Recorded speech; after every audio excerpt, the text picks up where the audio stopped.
Let me tell you a story about a modern couple. Tell me if this sounds familiar to you. Both of them are incredibly smart. They are highly educated professionals.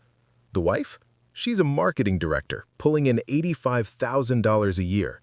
The husband is a mid-level software engineer, making $92,000.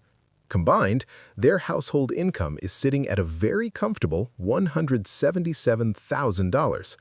Statistically, this places them in the top 20% of American households. They have won the game. If you look at this number in a vacuum, this couple has reached the promised land. With this level of absolute abundance, they should be maxing out their retirement accounts. They should be watching their net worth compound daily, taking premium vacations, and sleeping incredibly soundly at night. But the reality behind closed doors is entirely different. They are drowning. They are chronically, deeply stressed.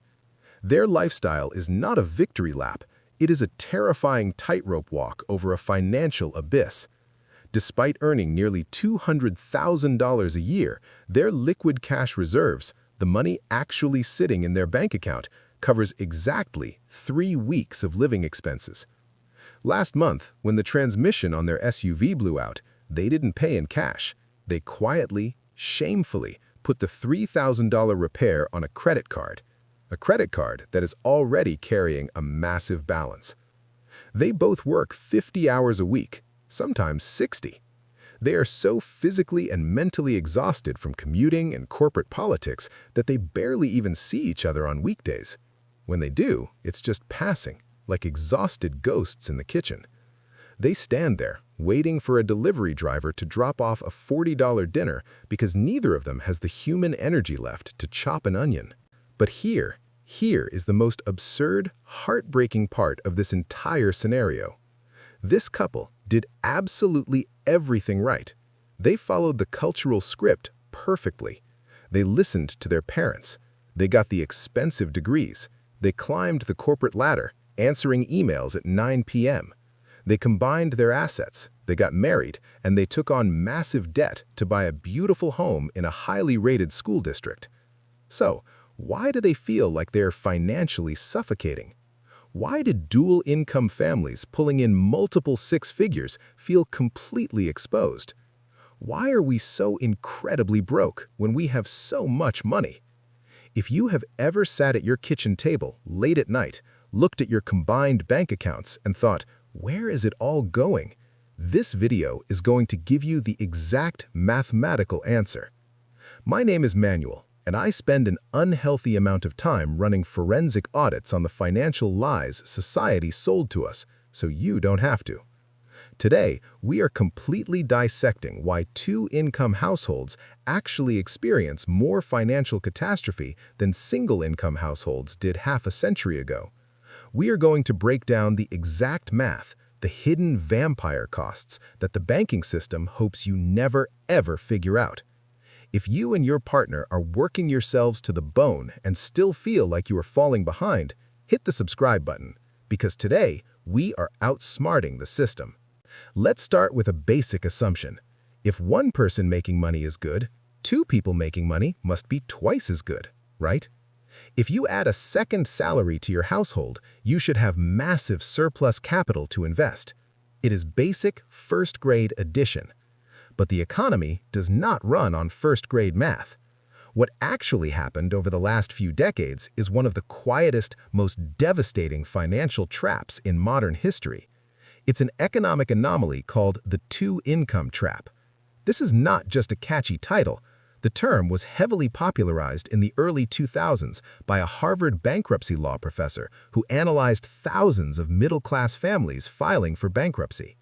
What she found completely shattered the traditional narrative. Having a second income did not make families more secure. Statistically, it made them drastically more vulnerable to financial ruin. To understand exactly how you fell into this trap, we need to run a comparative simulation. We need to go back in time to 1972. In the early 1970s, the typical middle-class family operated on a single income. Usually, one parent worked full-time, and the other managed the household infrastructure. And here is the secret that modern society wants you to forget. That one income was actually enough. A single breadwinner could comfortably afford a median-priced home, spending roughly 25% of their take-home pay on housing. They could send their kids to public schools, afford health care out of pocket, maintain a vehicle, buy groceries, and still have money left to save for a rainy day. But most importantly, they had the ultimate financial safety net. They had an unactivated emergency plan. If the primary earner got sick, broke a leg, or was laid off, the stay-at-home parent could enter the workforce to keep the family afloat. That second potential worker was an insurance policy. It was a human emergency fund. Now, fast forward to today. The vast majority of households are dual income. In almost 70% of married couples with children, both parents are in the workforce. We have taken our emergency backup plan and made it our default operating mode. Every single family is running at 100% capacity just to maintain the baseline. And this is where the math gets genuinely terrifying. Adjusted for inflation, the median household today actually brings in more raw dollars than a household in 1972. We are technically making more money. But what happened to the cost of keeping you alive? Housing costs have vastly outpaced inflation. Healthcare costs per family have surged by over 600%. In the 1970s, childcare was not a line item on the budget because someone was managing the home. Today, the average cost of childcare in America is creeping past $12,000 a year per child. If you live in a coastal city, you're looking at $25,000 a year just so someone can watch your toddler while you go to work. The cost of a college degree has exploded by roughly 300%. The fixed costs of simply existing in the middle class have skyrocketed, while wages have only crept up slightly. As a result, the entirety of that second spouse's income is not going into the stock market. It is not buying you freedom. It is completely being swallowed by the hyperinflated cost of basic survival. You are not twice as secure. Your baseline is just twice as expensive. Now, I know exactly what you are thinking. Manuel, this is a macroeconomic problem. My partner and I are smart. We budget. We do not blow our money on designer clothes. We are keeping our second income. Are you? Are you really? Let's run a forensic audit on a second income. Let's see exactly how much money that second job is actually putting into your pocket. Let's imagine spouse A makes $85,000 and spouse B decides to go back to work to earn a $60,000 salary. On paper, your household just got a massive $60,000 raise. Let's see what happens to that money in the real world. First, the shadow antagonist steps in. The tax code. Because of our progressive tax system, spouse B's $60,000 is stacked on top of spouse A's $85,000. That means this entire second income is taxed at your absolute highest marginal tax bracket. By the time you factor in federal tax, state income tax, and payroll taxes, the effective tax rate on that specific $60,000 is often 30% to 35%. Boom, your $60,000 is instantly chopped down to $39,000, but we haven't even left the driveway yet. If you have 2 kids, they need daycare. The national average says you are dropping $24,000 a year for 2 children. Now, we are down to $15,000, but spouse B has to get to work. That means a second commute. That means buying a second car, paying a second auto insurance premium, buying more gas, paying for parking, and eating the massive, invisible depreciation of that vehicle every single mile. The average cost of commuting and maintaining a second vehicle is about $8,000 a year. Let's look at our board. We take our $15,000. Subtract $8,000, and we are down to just $7,000. And now, we hit the most insidious cost of all, the convenience industrial complex. When 2 people work 50 hours a week, no one has the physical or mental bandwidth to run the household infrastructure. You are too tired to cook, So you rely on DoorDash and expensive prepackaged meal prep kits.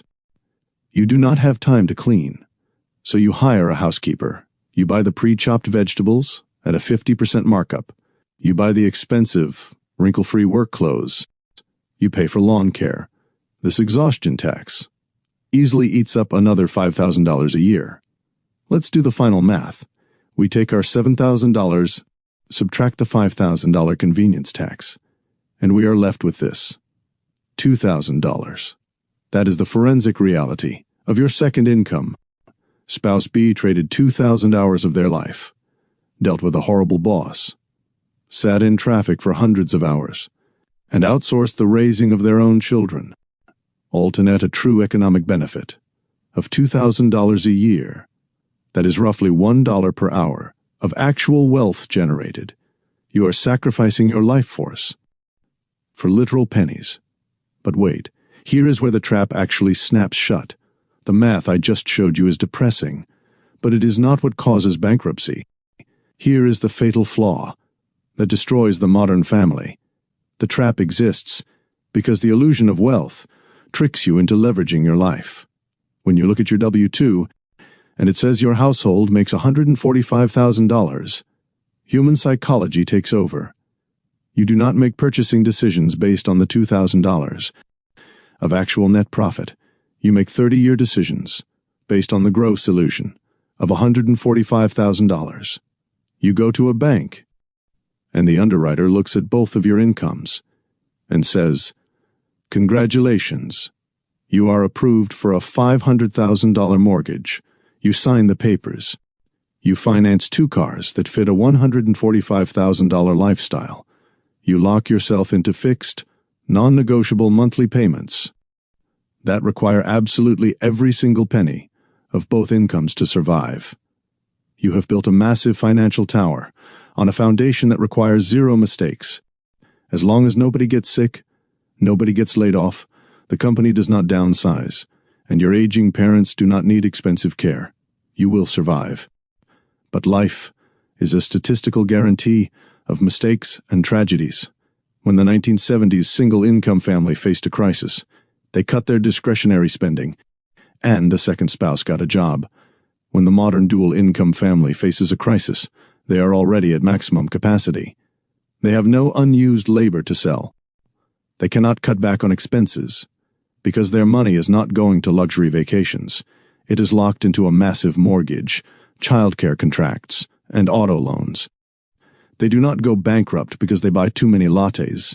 They go bankrupt because they committed 2 incomes to fixed survival costs, and one of those incomes vanished. And you want to know the darkest part? You did not even want to spend this much money. You were forced into an arms race. Think about the housing market. In the single-income era, people competed for homes based on the purchasing power of one's salary. But when millions of women rightfully entered the workforce, families suddenly had double the purchasing power. Did everyone suddenly buy houses in cash and retire early? No, the real estate market adjusted. If every family in the neighborhood suddenly has 2 incomes, the baseline price of the house simply doubles. You did not double your wealth. You just doubled the entry fee to the middle class. It became an escalating bidding war, specifically for homes in good school districts. You are paying private school tuition, disguised as a hyperinflated mortgage property tax. The 2-income advantage completely canceled itself out. You are now required to run a 2-income household just to buy the exact same standard of living your grandparents bought with one. This is why, according to Federal Reserve studies, nearly 40% of American adults had to borrow money or sell items just to build a $400 emergency fund. 40%. And many of them, on paper, are dual-income families with stable incomes. The reason they went bankrupt was not because of a lack of income. This is because as your expenses increased, you used up all the slack in your combined income. Just one unexpected car transmission repair can put you in financial freefall. The really sad thing about this is that the expenses that drained that second income were not luxuries. Boats, vacations, and extravagant spending were not the main reasons. These were fixed expenses, such as housing, childcare, healthcare, and education. It was a necessary expense, just to maintain a middle-class life. And once you commit to that mortgage, you end up having to rely on both incomes for the rest of your life. I cannot go down any further. I cannot go back to being an outsider. The trap has already been set. You probably know this. You might be thinking, Manuel, what can I do? My partner cannot quit. We both need an income just to survive. Yes, that is exactly the trap. A lifestyle built on the income of two people requires two people to maintain it. Even if life circumstances force one of you to step away, you literally cannot. But there is a change in mindset that changes everything. You must start treating your second income as entirely temporary. Even if you plan on working for the next 20 years, treat it as a bonus. Let me explain exactly what I mean. Most families do the exact opposite. They consider both incomes as mathematically guaranteed forever. They plan fixed expenses accordingly. Buy a house both incomes can afford. Lease a car both incomes can afford. Enroll kids in activities both incomes can afford. And then, you get completely stuck. You have built a machine that functions properly, only if it is running at maximum capacity. Forever. The alternative I propose is based on single income survival. It is structured so that your non-negotiable monthly fixed costs can be completely covered with just one person's paycheck. The second income can then be used entirely at your absolute discretion. I call this the base one blueprint. Live on one, allocate one. You use that second income to save, invest, pay off debt, or buy freedom. But the most important factor is that you can literally survive without it. Of course, you will have to cut back on your immediate spending. Life may not be as luxuriously comfortable as it used to be, but you will not lose your home or go bankrupt when a crisis hits. Modern dual-income families can absolutely regain their lost financial armor. Let me give you a mathematical example of the base one blueprint. Imagine a couple with a combined income of $130,000. The husband makes $75,000, and the wife makes $55,000. Instead of a massive mortgage, they get a loan that can be easily afforded on just the $75,000 salary alone. Instead of paying two massive car payments, they pay just one or buy in cash. You may live in a neighborhood with a good school, but not the most prestigious one. You buy a house you can afford on one side of your income and save the difference. You invest that second income, or at least the vast majority of it, into asset growth. Build an emergency fund first, then invest in retirement accounts, then taxable accounts. Every single penny you invest from that second income is buying back your choice. It buys you the flexibility that allows you to have real, tangible options. It helps one spouse step away when needed or take massive career risks, to be able to cope with health issues or take care of aging parents. But I am not going to lie to you. This requires semi-annual brutal sacrifices. You are going to have to pass up the massive, beautiful houses you technically qualify for. You are going to have to drive a reliable 5-year-old sedan, while your friends, who make the exact same combined income as you, are pulling up to dinner in brand new, financed, luxury SUVs. You are going to have to explain to your peers why you are not raising your standard of living, even though your wages have consistently risen over the last 5 years. In behavioral economics, this is called the peacock's tail phenomenon. People display massive, expensive, useless feathers to signal to the tribe that they have excess resources, even if those resources are actually just debt. Instead of succumbing to the social pressure to spend like a modern two-income family, you are going to have to withstand the pressure to accumulate assets. Like a single-parent family from 1972, you are going to have to endure the quiet judgment of people who think you are broke because they do not understand that true wealth is entirely invisible. True wealth is the mortgage you do not have, the car payment you do not make. True wealth is the 6 months of liquid cash, sitting quietly in a high-yield savings account. But if you can endure this social pressure and practice this method for 5 to 10 years. Absolutely incredible. Mathematical miracles begin to happen. The money invested as your second income begins to generate massive profits on its own because you aggressively poured spouse B's salary into the S&P 500. Your investments eventually reach a critical crossover point. This is the mathematical threshold where the interest earned on your investments surpasses the actual take-home pay of your second job. This is the compound effect, working flawlessly in your favor. And finally, through the strategic sacrifice of living on one income from the beginning, you will enjoy the true, unshakable financial security you have been longing for. You no longer have to lie awake at night, worrying about losing your job. You are not taking cautious, stressful steps on a tightrope anymore. You are building a fortress of liquidity. You can choose what is best for your family, not what you are forced to do simply to pay off a hyperinflated mortgage loan. You finally possess the one thing the two-income trap strips away from the middle class. Complete, unadulterated financial optionality. If your boss becomes toxic, you quit. If your child needs you at home, you stay. You are officially the chief financial officer of your own life. Finally, as we wrap up this forensic audit, I want to leave you with one core thought to completely rewire how you look at your next paycheck. The pitfall of the dual income is not actually a problem of the income itself. It is a matter of flexibility, time, and ultimately, choice. Our single-income grandparents had exactly what we traded away for a second car. They had margin. They had breathing room in their budget and their nervous systems. Today, even if one spouse is mathematically able to handle the entire financial load, society makes you feel like you are failing if you are not both hustling constantly. The culture of the dual-income grind is a trap designed by the banking cartel. They want you exhausted.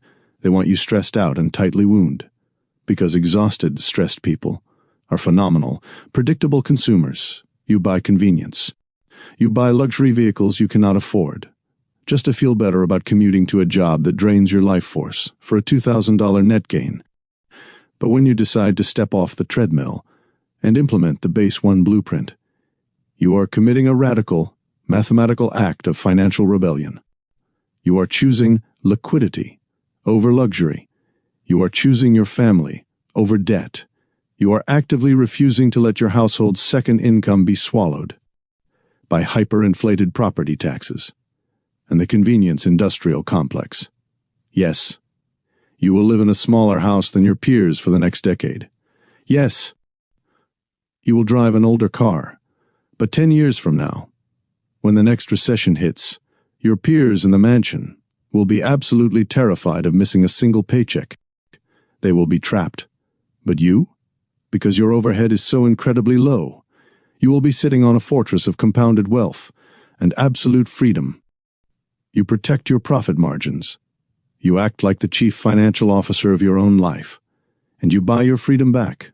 The two-income trap only works if you agree to play by their rules. Stop playing their game. Start allocating your capital. Do the forensic math on your own household tonight. You might be shocked at what you find. Before we go, I have a forensic audit assignment for every single person watching this. I want to hear from you. Down in the comments section, right now. Let's do a public audit together. Look closely at your own life and your own spending. What is the one specific convenience cost or vampire expense that you are currently paying for simply because you are too exhausted from working your job? Is it the food delivery apps? The expensive coffee? The outsourced lawn care? Tell me yours in the comments below, and let's see how much the convenience industrial complex is really extracting from the middle class. If this video fundamentally changed how you view your household income and your budget, hit the like button so the algorithm pushes this math to more families who need to hear it. Do not let your friends sign a massive 30-year mortgage based on 2 salaries without understanding the math we just covered. Share this video with them right now. Society handed you a rigged financial blueprint. It is time to draw your own. Subscribe to Manuel Invests for more deep dive forensic audits on the cultural lies of money. Treat your life like a profitable enterprise. Outsmart the system. Buy your freedom. I am Manuel. I will see you in the next deep dive.